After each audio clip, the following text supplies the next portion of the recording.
Assalamualaikum warahmatullahi wabarakatuh. Kami dari kelompok fungsi sintaktis. Di sini kami akan menjelaskan hasil diskusi kami. Sebelumnya perkenalkan, saya Rafa Lamaka. Saya Muhammad Rahadian Setiawan.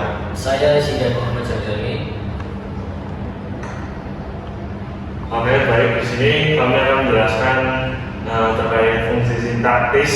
Di sini ada pendahuluan. Bahasa merupakan sistem tanda yang kompleks dan terstruktur yang memungkinkan manusia untuk menyampaikan gagasan, perasaan, dan informasi secara efektif. Dalam kajian linguistik, struktur internal bahasa menjadi fokus utama, terutama dalam cabang sintaksis yang mempelajari hubungan antar unsur dalam kalimat. Salah satu aspek penting dalam analisis sintaktis adalah fungsi sintaktis, yaitu peran gramatikal yang dimainkan oleh unsur-unsur seperti subjek, predikat, objek, pelengkap, dan keterangan dalam sebuah konstruksi kalimat. Lalu selanjutnya, fungsi sintaktis tidak hanya dilihat sebagai sekadar posisi dalam struktur, tetapi juga sebagai cerminan dari hubungan semantik dan pragmatik dalam berkomunikasi.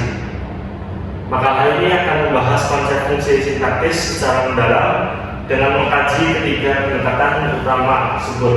Diharapkan kajian ini dapat memberikan pemahaman yang komprehensif mengenai bagaimana fungsi sintaktis dipahami, dianalisis, dan diterapkan dalam studi linguistik.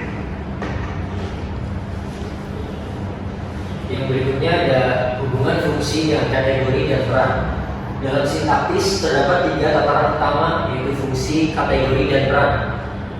Fungsi sintaktis yang merupakan subjek, predikat, objek, pelengkap, dan keterangan merupakan tataran tertinggi yang paling abstrak yang bersifat relasional dan tidak dapat berdiri sendiri tanpa hubungan struktural dengan fungsi lainnya. Kategori sintaktis berada pada tataran kedua dengan keabstrakan lebih rendah, meliputi kata-kata seperti nomina, verba, dan adjektiva.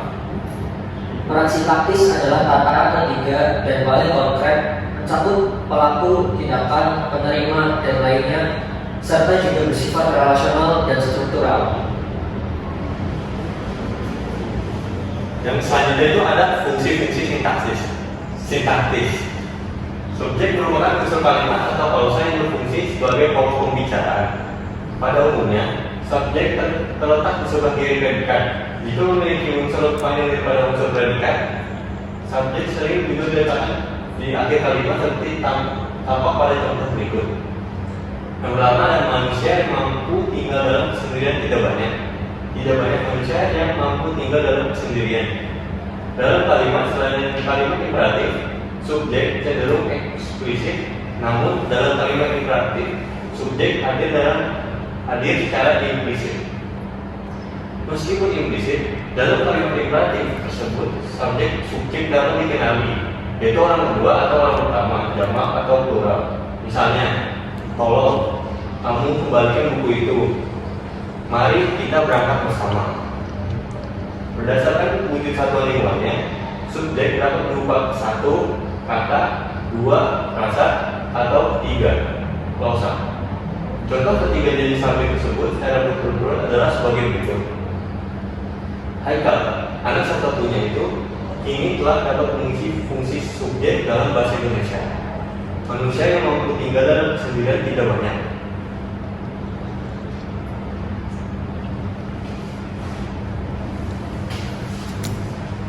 Berikutnya ada fungsi sintaktis memengaruhi struktur dan makna kalimat. Dalam sintaktis, urutan fungsi sangat penting karena memengaruhi makna kalimat. Misalnya dalam kalimat, Andi menulis surat kepada ibunya di gambar. Tiap unsur memiliki fungsi. Andi sebagai subjek, menulis sebagai predikat, surat sebagai objek, kepada ibunya sebagai pelengkap, di kamar sebagai keterangan. Jika urutannya diubah, seperti pada surat menulis Andi kepada ibunya di kamar, makna menjadi tidak jelas. Fungsi sintaktis juga membedakan makna kalimat meskipun katanya sama, seperti pada ibu memukul anak itu dan anak itu memukul ibu. Pada kalimat ibu memukul anak itu, kata ibu berfungsi sebagai subjek atau pelaku, dan anak itu berfungsi sebagai objek yang dikenai tindakan. Lalu pada kalimat anak itu maupun ibu, anak itu berfungsi sebagai subjek dan kata ibu sebagai objek. Bahasa Indonesia cenderung mengikuti pola SPLK sehingga memahami fungsi sintaktis penting agar kalimat tersusun dengan baik dan makna tersampaikan dengan tepat.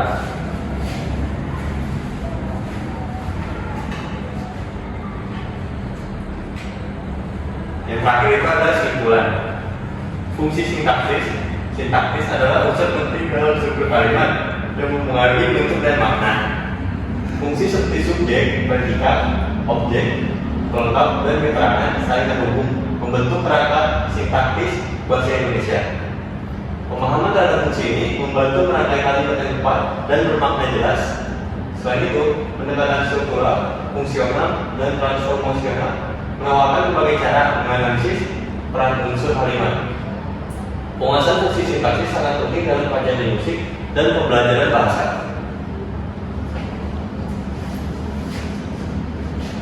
Sekian penyampaian materi dari kelompok kami dari materi fungsi sintaktis. Kurang lebihnya kami mohon maaf. Wassalamualaikum warahmatullahi wabarakatuh.